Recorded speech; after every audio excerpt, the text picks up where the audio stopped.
is. Okay. So good morning. It is 6:21 Eastern Standard Time. And I had a thought to myself about the trajectory of Charles Leclerc. To me, Charles Leclerc is almost comparable, if you watch football, to Dak Prescott.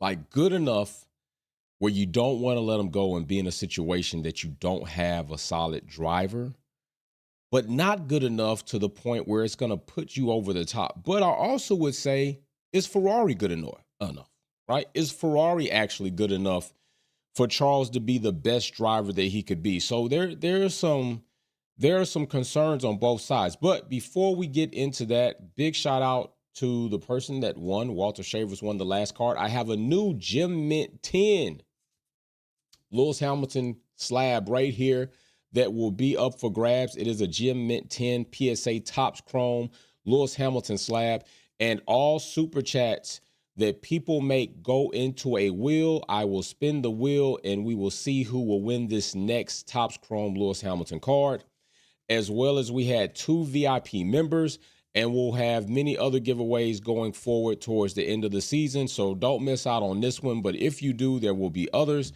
Everybody that does a super chat, your name goes in. And if you do multiple super chats, your name goes in multiple times, could help propel you to the front of that giveaway.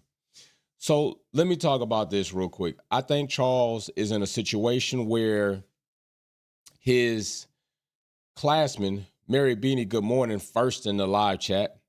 His class other drivers that are in his class, like Leclerc, Russell, and Lando. And I think that's the only one, because I think Joe is after that. And then you got Max kind of a couple of years before the 2019, 2018 area, Gasly. So I'm talking about people about a year within time of Charles coming in. Charles coming in, I believe, probably a little bit before Russell and Lando. So that situation right now to Charles is starting to look to me as if he may be the less accomplished by the end of these 3 careers as they play out. And the reason why, I'm not saying that it's going to be that way. I'm saying I'm concerned that it will be that way. And largely in part due to Ferrari more than Charles, because Charles doesn't make the car. Charles doesn't always, or large in part, call his strategy. Charles is not in a position to hire and fire administrative positions. Charles is the driver. And in some cases, the driver is almost like a wide receiver in football. You are position dependent. You're dependent on the quarterback to find you, to get you the ball, to try and make sure they develop plays to get you open. So the receiver's job is to get space in between you and the DB. Once you do get the ball, to get the yak. And if you don't know what the yak is, that's yards after the catch. Ray, good morning. Second person in the live stream. We'll see who's third. So I want to show you all a video clip.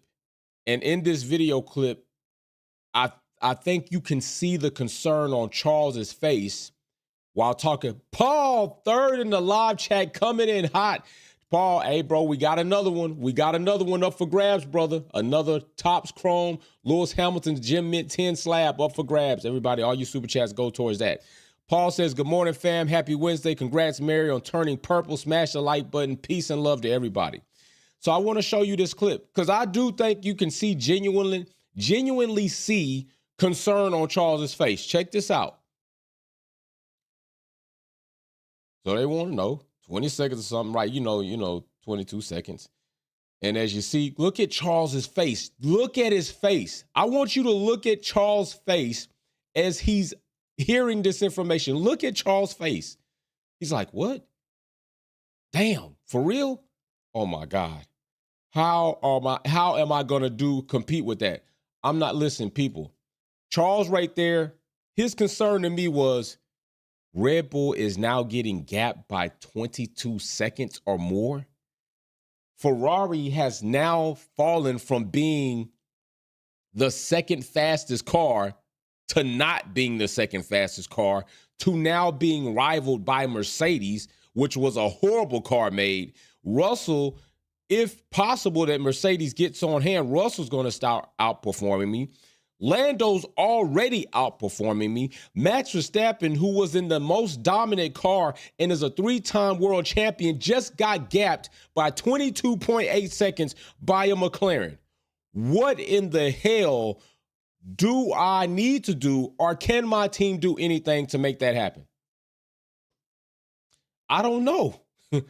Charles, I honestly don't know. Brother, in the last 16 races, right now we're going to have 16 rounds. You're at 43% of being on podium. That's a failing grade no matter what schooling system you go to, okay? You got one race win, which, kudos to you. It was at your home. The Monegasque people got to see a Monegasque citizen win a Formula One race in their own backyard. Kudos to you. You got 2 pole positions in all this season. So a lot of people used to rave about Charles Leclerc's qualifying speed. He has 2 pole positions. Out of 16 rounds right now, he's got 2 pole positions. What does that mean? That's 12%. That's definitely failing. That's definitely failing. So you can't even give Charles this, oh, he's got the qualifying 1 pace speed. No, he doesn't. If it's in him, the car is not under him to do it, which is not helping him at all. I can't go off of what wish, what may, what could, what can. We got to go off what is right now. And what is right now is Ferrari is failing. Okay? Ferrari's failing. Charles Leclerc is failing. And I don't know if it's largely in part due to the car or due to him. And I'm going to say, I don't know for a fact, but I'm going to say based off my eye test, it's the team. And if it is the team, that's even worse. Because it doesn't matter who's in those 2 cars. Ferrari is failing their drivers, and their drivers are performing subpar because of Ferrari. I do believe Charles Leclerc is a phenomenal driver. I do. I do think Charles is fast. I do also think Charles makes mistakes he doesn't need to make. I do think Charles gets in his own head and pushes harder than where the car's limitations at that point in time could be. But still, I'm blaming majority of this on Ferrari. And if we're blaming majority of this on Ferrari, that's even a bigger problem. I think we all can come to some type of agreement that Ferrari hasn't necessarily made the best moves. That Ferrari strategy and pit wall haven't necessarily made the best calls. That the Ferrari pit crew hasn't necessarily been the best. That Ferrari's development hasn't necessarily got them over the crest and over the hump. I'm not saying they're Mercedes. I did tell you all when the new ground effects era came in that Ferrari is struggling just as bad as Mercedes, just doesn't look as bad because they didn't have a totally different car than everybody else on the grid. And I was right. They have porpoising just like Mercedes. The car, don't forget about the power unit just bursting into flames like it was the 1 or 2.0 of Renault being a smoke bomb. I'm not confident about 2025. I'm not. I am not confident about 2025. I just can't be. Not with this type of showing. At this point in time, Charles Leclerc has to start thinking, is Lando going to be a more accomplished driver than me at the end of his career? Is Russell quite possibly going to be a more accomplished, maybe even a world champion before me? Hell, is Oscar Piastri going to come up as a new classman and pass me by? These are things Charles has to really be thinking about. And at some point in time, does Charles say to himself, is it time for me to leave? And I'm going to say this. Some people will say, yo, Ferrari's the second fastest team. If you still believe that, look at the Constructors' Championship. I don't know if you still can believe that. Look at the Red Bull, look at the McLaren. You surely can't believe that anymore. And let me tell you something else. Let me tell you something else that's a bit damning. Okay, it's a bit damning to me. Since 2010 to now, Ferrari has not been higher than second. On average, in the last 4 seasons, 3 out of 4 of those times, they've been third. So with me saying that, I have to ask you, If a team's ceiling in the past 14 years has been second, third, at what point in time do we see this is the best they've going to be able to do in the past decade? Will they fall from there? You can only be as good as you can be for a certain amount of time. Whether that's you're going to win the Constructors' Championship, you're going to win the Drivers' Championship, or you're not. If Ferrari's best in the past 14 years has been second, third, fourth, sixth, at what point in time do they take their dip? Because I'm not a firm believer that in 14 years, you're going to do second, third, sixth, fifth, and then all of a sudden, you're going to bust up and then just start doing first out of this world. No, I got to start thinking that realistically, your best was that, and you might start regressing past that. I'm not saying that they can't break through their plateau, their ceiling, and say, you know what, we can break through this. I'm saying that realistically, to me, in my opinion, if that's your best, at some point in time, you're going to take a rest. And if they're going to take a rest, it likely might be in the next 2 seasons. If McLaren is going to continue their trajectory of where they are right now, which is damn good, they have arrived and they have proven to everybody. And if you haven't proven to you, I don't know what you're watching. McLaren is here and it's official. I don't know how long it's going to last. I don't, because that's a totally different conversation. The longevity and the stamina in which you can be dominant is a totally different conversation than what you are right now. Red Bull isn't right now. Can they get back to that? Maybe. Were they? Yes. Will Max Verstappen get 4 driving championships? I don't know right now. Because if you're getting gapped by 22.8 seconds, I could say comfortably, probably not, if that's going to continue. But one thing Charles Leclerc is going to know is, yeah, this is where you are, bro. This is where Charles is. And Carlos is leaving. Lewis Hamilton is coming in. That's an entirely different situation. So now you got Carlos leaving, who a lot of us looked at as the better, more solid driver in Ferrari than Charles. Now you got the most consistent, most winning, most driving championships, pole position, all types of records, stats, and accolades coming to be in the car next to you. That's not great for Charles in the sense of him looking like he's going to be able to break through. It is great for Charles in the sense of Lewis Hamilton is on the back part of his career. He's not through. He's not washed. He can win. He gets a better car. He'll be a champion again. But to say he's not going to be in the sport another 7 years, I don't think. I think at best, Lewis Hamilton is another 4 seasons, and I think Lewis Hamilton might hang it up. That's what I think. I could be wrong, but I think another 4 seasons at best, Lewis Hamilton's going to go ahead and do something else with his life. I do. At that point in time, where will Charles be? Because I'm going to say this, and I think a lot of people would agree with this. Lewis Hamilton has been, not in a negative way, a career killer.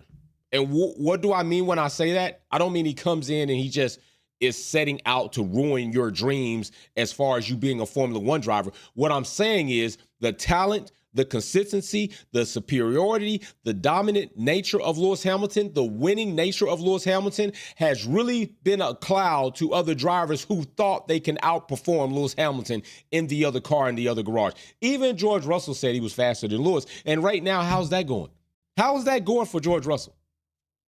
George Russell hasn't shown us that he's purely dominant, more winning over Lewis Hamilton. He hasn't. Charles Leclerc is going to be in that situation next season. And I already am not confident in Ferrari for both of these drivers, Lewis or Leclerc. I'm just not. Ferrari hasn't really proven to us that they can be a sound, consistent team and get their drivers everything they need to win throughout the season, to be first in the constructors, to be a driving champion. if we can go a little further than 2010, if we want to start talking about the decline, it's crazy to say decline because listen, second is not bad. Third is not horrible. And Ferrari has managed to accomplish on average that. But we're talking about winning championships. And they haven't done that. They haven't. So right now, Charles is in a position with classmates among him, Russell and Lando. One of those classmates is looking pretty damn strong. And if it does happen, and what I'm talking about is accomplishing a gap in which might be historical, coming so far back from being out of points to being in points to winning a driving championship, that is going to be a historical story on its own that will reign and will echo forever. And Charles will be part of that. How? Because it will come to say, maybe you should have left sooner. Was there a better deal for you to take? Did you blindly believe in Ferrari to the point where you killed your own career and your own opportunities and chances at becoming a driver championship somewhere else? Because let me also be very clear. Fred Vasseur's comments didn't necessarily say to me, we're willing to do whatever we got to do to get Adrian Newey in the building. If you tell me that you need help, because you do need help, Ferrari. You do need help designing a better car. And you're going to tell me that if Adrian Newey tells you, I need A, B, C, D, E, F, G to make it make sense to me to come to Ferrari and help you all design a winning car, you better damn well say okay. But it doesn't seem like Ferrari is willing to say okay to that. I don't give a damn who Newey wants to bring with him. Bring them on. They're all welcome, Newey. Just come on in. How much money do you need? Drop the bag, because I can tell you somebody who's going to be willing to drop the bag. And they're about to get Honda as their power unit. And they've already shown us glimpses of them showing us some type of performance where they could win, and that's Aston Martin. And if Aston Martin gets Honda, Aston Martin already has Alonso. Aston Martin gets Adrian Newey, and then you got Lawrence Stroll who's willing to drop bags. Ferrari, you're going to have another problem. There's going to be an emerald green car that's going to be giving you fits. There's already a papaya car that's giving everybody fits. There's a Red Bull car that still would be in contention to give you fits. And you're going to be sitting around with possibly, just saying, what would it look like for Red Bull Visa Cash App to outperform Ferrari at some point in time, depending on their developments in their finagling of really being a Red Bull team? What's that going to look like? What is that going to look like? It's going to look bad. It's not going to look good. So I'm like I said, I'm concerned for Charles and his career of how far he could take it with Ferrari. I'm also concerned, is Ferrari the place to be? I'm also concerned, is Ferrari the best that they could be right now? And if so, when are they going to take this dip? Is the dip happening as we're looking at it? I don't know. I know a lot of people say new regs coming in, they got another opportunity, and that's true. New regs come in, teams fumble, trying to get a hold of things, who can get a hold of it the fastest. Ferrari didn't necessarily show us that they got a hold of the ground effects the fastest last time. There were other cars that just were slower. They got a hold of it, I think, faster than Ferrari did. Just those teams were slower. Ferrari being an overall stronger team kept them out of the teeth of those teams. But still, it's not to say that aerodynamically, I know we clowned Williams about their floor and how plain Jane it was, but it worked. They didn't have these issues. I know you could probably say maybe they weren't fast enough to have those issues. The point is, within their capacity, they got a hold on what they needed to get a hold on to not be porpoising all around the damn track and looking crazy. I got to judge you on where you are and who you are. And Ferrari is supposed to be top dog. And right now they looking more like the Dallas Cowboys, living off all the past nostalgia, and we need to see current resumes showing what you can do today. So we'll see what happens. But to me, I'm concerned about Charles and Ferrari. I'm concerned about the incoming of Lewis Hamilton to Ferrari and how much Ferrari's going to do. If Ferrari land Adrian Newey, I'll feel a bit better. If Ferrari actually land Adrian Newey, I'll feel a bit better about their future going forward. I will. I mean, who won't be feeling better if Adrian Newey's coming into your camp? I mean, if you ain't feeling better about that, then maybe something wrong. But like I said, we're going to be here this week.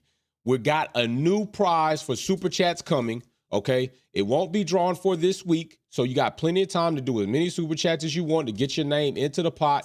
Jim Mint 10, okay? Jim Mint 10, Lewis Hamilton PSA slab.